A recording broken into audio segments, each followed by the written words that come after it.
Some women don't chase, and yet they're never forgotten. There's something haunting about the woman who doesn't reach for her phone when silence stretches between them. She doesn't fill empty spaces with desperate words or manufactured laughter. She exists in her own gravitational field, complete unto herself, and this completeness becomes the very thing that pulls others into orbit around her. But why? What ancient pattern plays out when a man encounters a woman who doesn't need him to feel whole?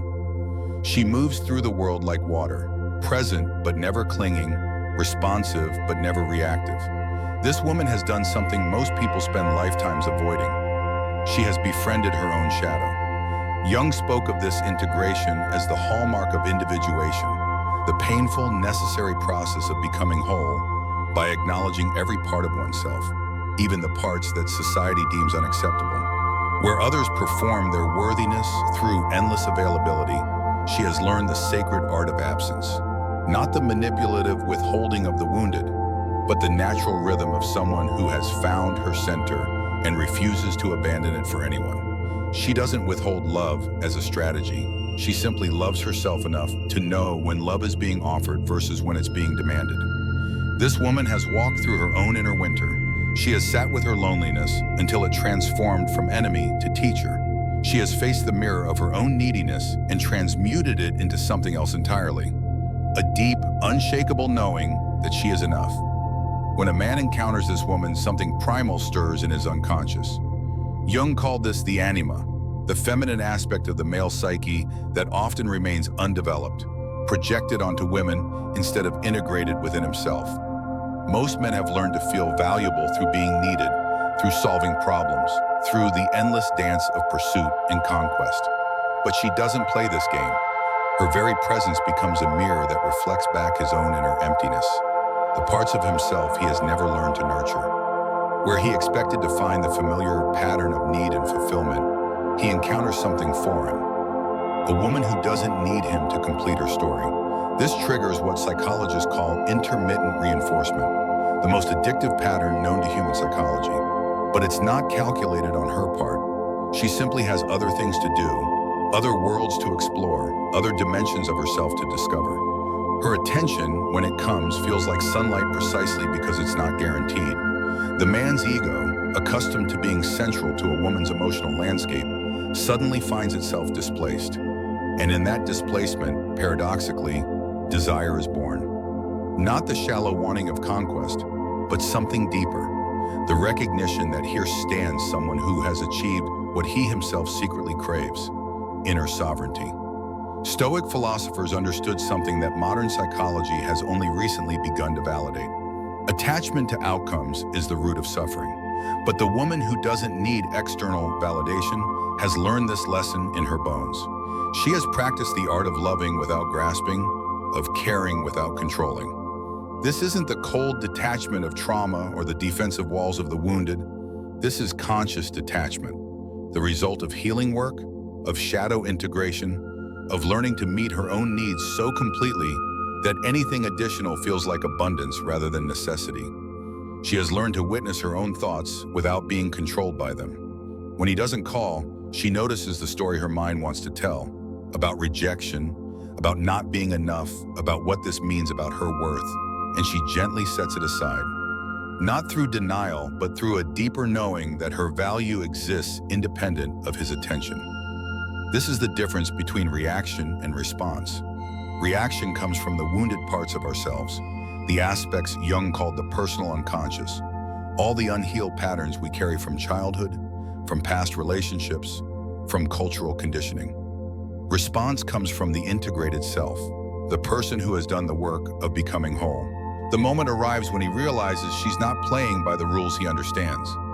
Perhaps he tests the waters with inconsistent behavior, hot and cold, present then absent, intimate then distant. In his unconscious mind, this dance has always worked before.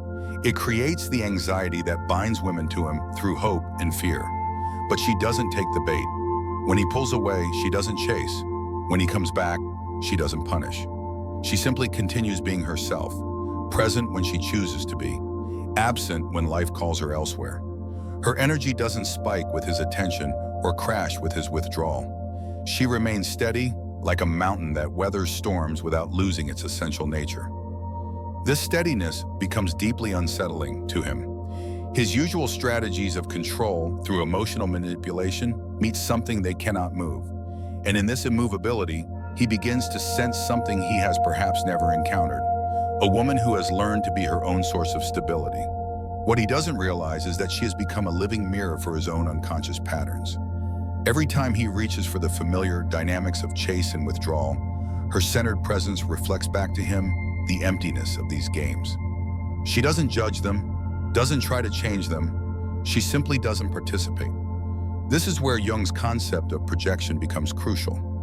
Most of what we think we see in others is actually a reflection of our own internal landscape.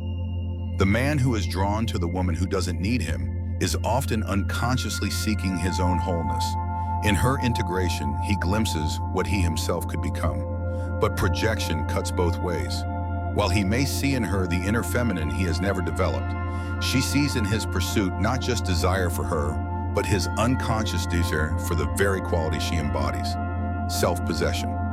The trauma-informed perspective adds another layer. Many people unconsciously recreate familiar patterns of unavailability because they mirror early attachment wounds. But the integrated woman recognizes this pattern without being triggered by it.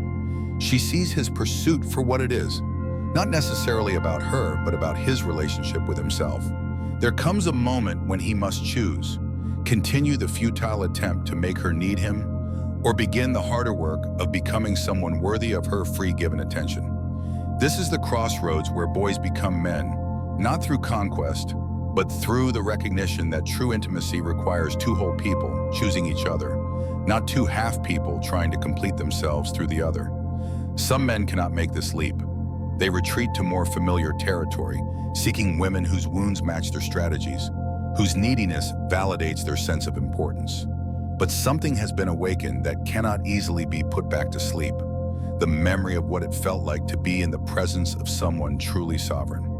Others begin the journey toward their own integration. They start to ask different questions, not how to make her need them, but how to become someone worth choosing, not how to trigger her insecurities, but how to meet her strength with strength of their own. The woman who doesn't need external validation has learned something most people never discover, that love multiplies when it's freely given and freely received.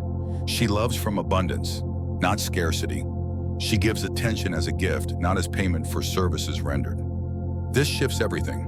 Where others use love as currency in complex transactions of validation and control, she offers it as pure expression.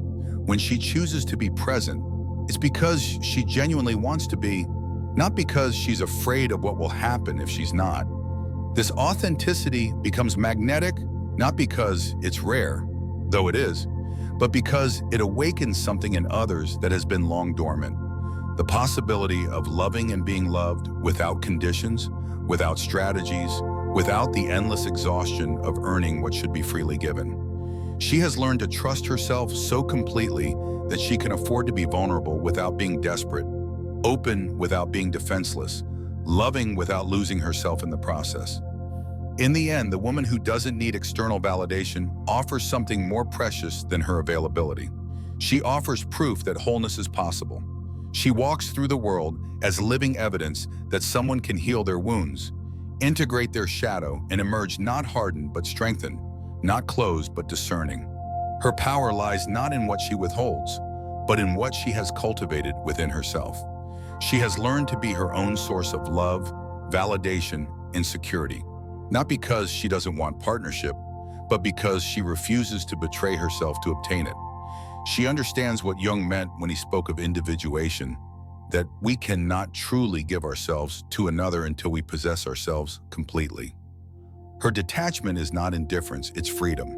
Her self-sufficiency is not isolation, it's invitation. When she loves, it's from choice, not compulsion. When she leaves, it's from wisdom, not woundedness. When she stays, it's because her heart truly wants to be there, not because her fear demands it. The woman who walks away in silence isn't weak. She simply sees more.